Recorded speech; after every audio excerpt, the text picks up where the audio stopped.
Assalamualaikum warahmatullahi wabarakatuh. Salam Om Swastiastu, Namo Buddhaya, salam kebajikan dan salam sejahtera bagi kita semua. Perkenalkan, saya Haikal Hazami selaku reporter 1 dan saya dapat Raihan sebagai reporter kedua. Di sini kita berdua dan teman-teman kelompok 1 dari kelas 2 ya akan melakukan kegiatan wawancara kepada Ketua BEM Fakultas Ilmu Sosial dan Ilmu Politik. Oke teman-teman, sebelum kita melanjutkan kepada sesi wawancara pada siang hari ini, bagusnya kita perkenalan dulu dengan narasumber kita. Ya, di sini sudah ada narasumber kita dengan akang siapa? Oke, jadi teman-teman semua, perkenalkan, nama aku Muhammad Zafran Salim. Saya di BEM FISIP tahun ini selaku ketua. Oke. Jadi Kang Zafran ini adalah Ketua Umum Badan Eksekutif Mahasiswa Ilmu Sosial dan Ilmu Politik. Oke, tadi kan kita sudah melakukan perkenalan dengan Kang Zafran ini. Nah, sekarang kita saatnya masuk ke sesi wawancara. Di sesi wawancara ini kita akan ada beberapa pertanyaan, yaitu tentang kondisi demokrasi kemahasiswaan di Universitas Singapura Bangsa Karawang pada saat ini. Menurut Kang Zafran, apa saja sih bentuk praktik demokrasi yang paling sering terjadi dalam organisasi kemahasiswaan, Kang? Oke, izin jawab. Pertanyaannya, praktik demokrasi apa sih yang terjadi di dalam kampus ya? Ya. Nah, kalau misalkan teman-teman sering dengar kan, bahwasanya kampus ini kan sebagai menyangkut negara, di mana ada 3 pilar, pertama eksekutif, legislatif, dan juga yudikatif. Nah, untuk di Unsika sendiri emang menjalankan ke 3 pilar tersebut, tetapi untuk eksekutifnya, kalau misalkan bisa kita ketahui ya, di tingkat himpunan ataupun prodi kan ada himpunan. Nah, kalau misalkan di tingkat fakultas itu ada BEM, kalau misalkan di tingkat universitas ada BEM universitas. Nah, kalau misalkan legislatifnya itu kan dari tingkat fakultas ada ya, mulai dari BLM fakultas, terus juga di universitasnya ada BLM universitas gitu. Nah, kalau misalkan teman-teman mempertanyakan, oh yudikatifnya itu ada di bagian mana? Nah, peran yudikatif pun diambil oleh BLM selaku legislatif. Nah, jadi peran eksekutifnya diambil oleh para himpunan dan juga BEM, sementara legislatif itu diambil oleh BLM. Nah, untuk praktik demokrasi yang sering diterapkan kalau misalkan pemilihan ketua BEM itu kan biasanya kan pemira.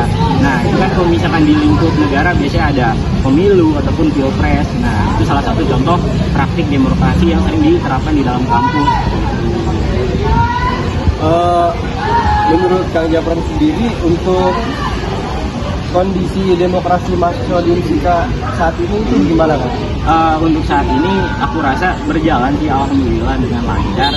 Tapi ya balik lagi kan pasti setiap ada ya periode ataupun berjalannya organisasi pasti ada kekurangan-kekurangannya.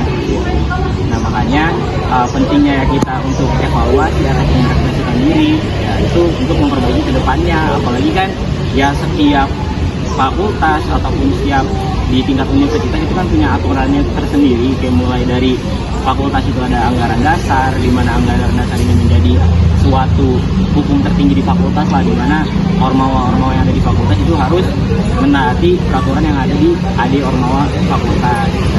Nah, kalau misalkan di lingkup internal organisasinya sendiri, kayak misalkan di himpunan ataupun di BEM ataupun di BLM itu punya aturan internalnya, yaitu ada di ART. Nah, makanya kalau misalkan ngomongin kondisi, seharusnya ya dari teman-teman ormawa pun harus melek dan juga menjalankan aturan-aturan yang sudah ada ataupun yang berlaku di tingkat fakultas ataupun di internalnya. Jadi itu kondisi demokrasi di Unsika saat ini menurut Kang Zafran. Ya. Oke, untuk pertanyaan ini sudah terakhir, Kang. Apa sih rekomendasi dari Kang Zafran agar praktik demokrasi kampus itu lebih sesuai dengan Pancasila dan undang-undang negara Republik Indonesia? Kalau misalnya ngomongin cara gimana sesuai sama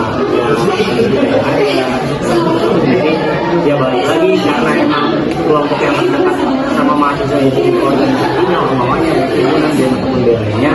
Nah, dari teman-teman BEM-BLM-nya pun harus bisa menciptakan program kerja yang sifatnya menyadarkan kepada mahasiswa supaya teman-teman Mahfil pun akhirnya bisa melek lagi nih terhadap demokrasi kampus. Jangan sampai justru malahan dari teman-teman ormawa ini bahkan yang tidak melek terhadap demokrasi yang ada di dalam kampus, justru malah bisa lebih parah lagi. Nah, maka dari itu seutuhnya sebagai badan eksekutif, di mana badan eksekutif ini bukan badan event yang cuma sekedar menyelenggarakan kegiatan dan kemudahan, tetapi harus memberikan dampak. Ya contohnya kalau misalkan lihat sekarang kekurangan yang ada di Indonesia ya tadi partisipasi demokrasinya kurang, yang mungkin bisa bikin kegiatan-kegiatan dan sosialisasi terkait pentingnya ikut demokrasi di dalam kampus, ya ataupun efek ketika teman-teman tidak mengikuti demokrasi di kampus ataupun di nasional, nanti efeknya seperti apa, yang bisa menjadi mahasiswa yang apatis nantinya, yang tidak peka sama ya situasi kondisi di lingkungan sekitar. Nah itu kan juga tidak baik lah gitu. Makanya kalau ngomongin cara gimana, menurut aku sendiri ya dari teman-teman badan eksekutifnya ataupun dari lingkungannya itu juga harus bisa menggerakkan anggota-anggotanya, terus juga menggerakkan mahasiswa-mahasiswanya supaya bisa melek lagi nih terhadap demokrasi yang ada di dalam kampus. Ya mungkin itu pertanyaan dari wawancara pada siang hari ini disebutkan ya. Siap,